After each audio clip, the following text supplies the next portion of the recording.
Good morning dear students, your most welcome is in English online class and this is for 9th standard. So dear students, today we are going to recite a poem, The Road Not Taken by Robert Frost. During last session, we studied the chapter that was The Fun They Had of Tommy and Maggie.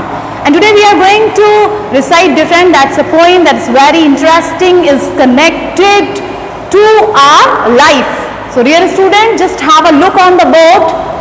Now see, today is July 16, 2020 and subject is English, topic is reciting poem and your standard I have not mentioned, I am going to mention 9th and I am going to take period 1 here, okay.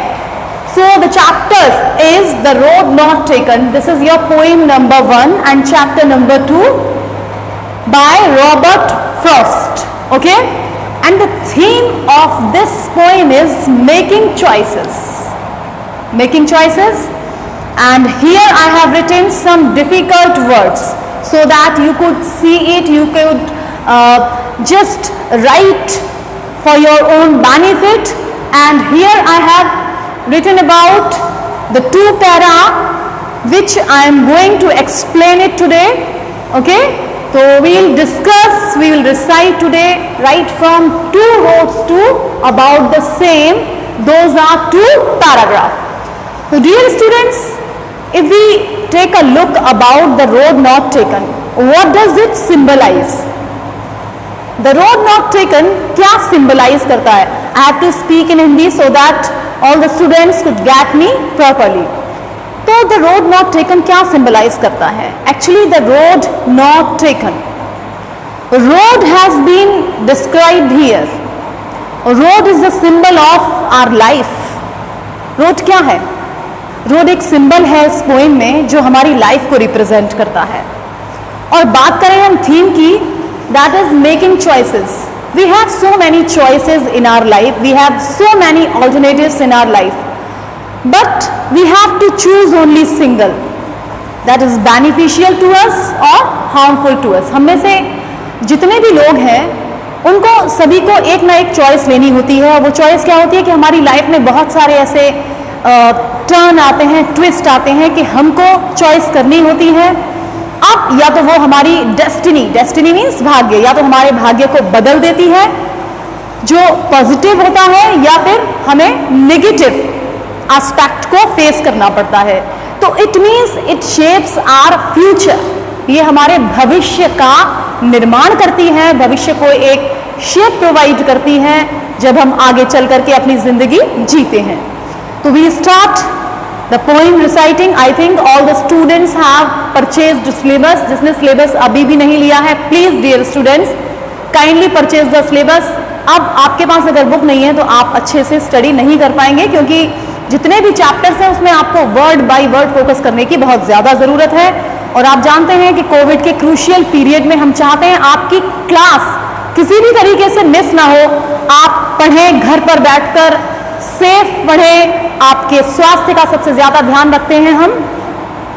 तो चलिए आज start करते हैं the road not taken. अगर आप में से किसी को कोई भी प्रॉब्लम हो तो kindly call on my number regarding that I am going to provide at the end of this video. कि वीडियो जब मेरा एंड होगा तो मैं आपको अपना नंबर जरूर बताऊंगी, okay. Till then watch and understand. I think you are are ready to study. I have send the notification before some time. So let's see now. 2 roads diverged in a wood. Robert Frost जो एक अलग ही mentality के साथ में जीते हैं, बहुत ही अच्छे पोइट हैं, कि 2 जो सड़कें हैं डाइवर्ज्ड इन अ येलो वुड. बात करते हैं हम येलो वुड की. येलो वुड यहाँ क्या रिप्रेजेंट करता है? डाइवर्जिंग का मीनिंग आप देख रहे हैं सेपरेटेड, यानी कि टर्न हो जाना. तो Robert Frost he is the poet. वो खड़े होकर के यहाँ पर क्या शो कर रहे हैं वो, कि अपनी लाइफ में उनको जो चॉइसेस मिली हैं, उनके पास 2 ऑल्टरनेटिव हैं. अब उनमें से एक ऑल्टरनेटिव को उनको चूज करना है. अब भले ही उसका कंसीक्वेंसेस उसके जो निकल करके आए वो कुछ भी हो, लेकिन एक ना एक तो आपको चूज करना होता है. Suppose that you are an examinee, आप एक एग्जामिनी है ना, आपको एग्जाम या तो देना है या नहीं देना है, क्लास आपकी अभी चल रही है, आपको पढ़नी है या नहीं पढ़नी है, दो ऑप्शन आपके पास हमेशा हमेशा हमेशा होते हैं, है ना।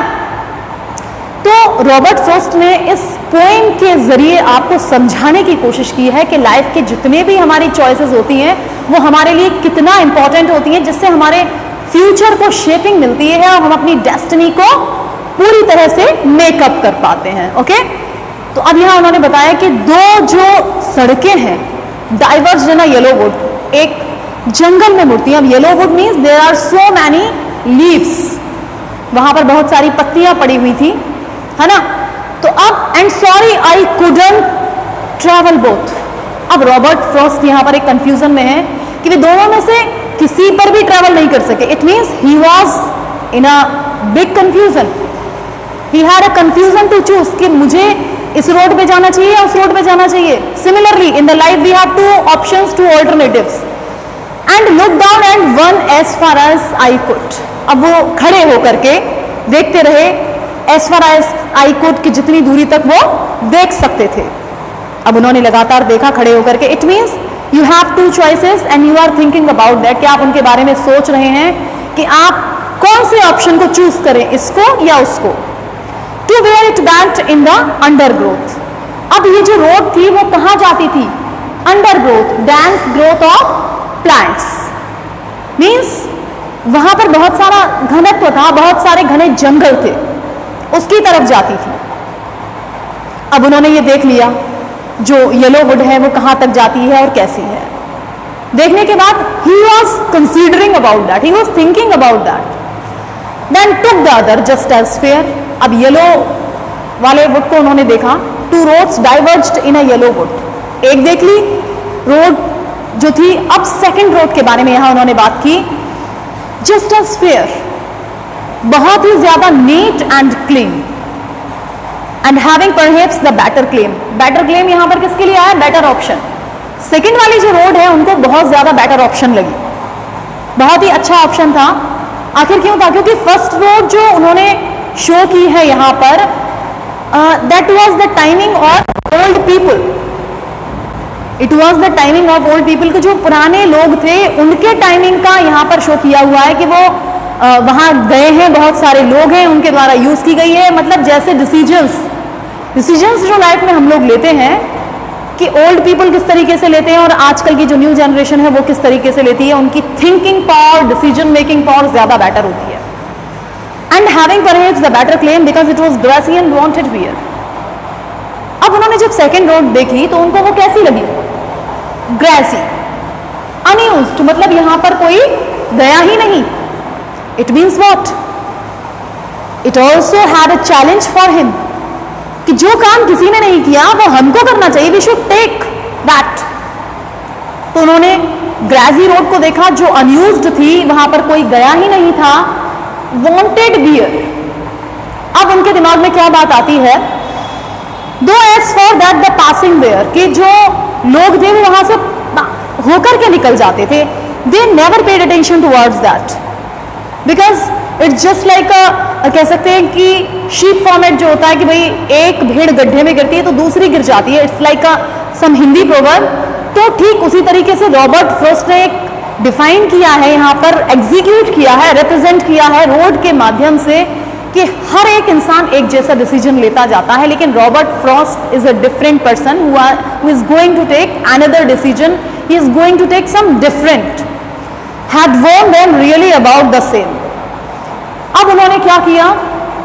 Had worn them really about the same. उनका सोचना क्या था कि the second road is better than the first road, और वहां खड़े होकर के उन्होंने कंसीडर किया अबाउट द सेम कि why the last number of people are moving towards the grassy road, because he saw that less number of people were moving towards the grassy road and more number of people were moving towards the first road.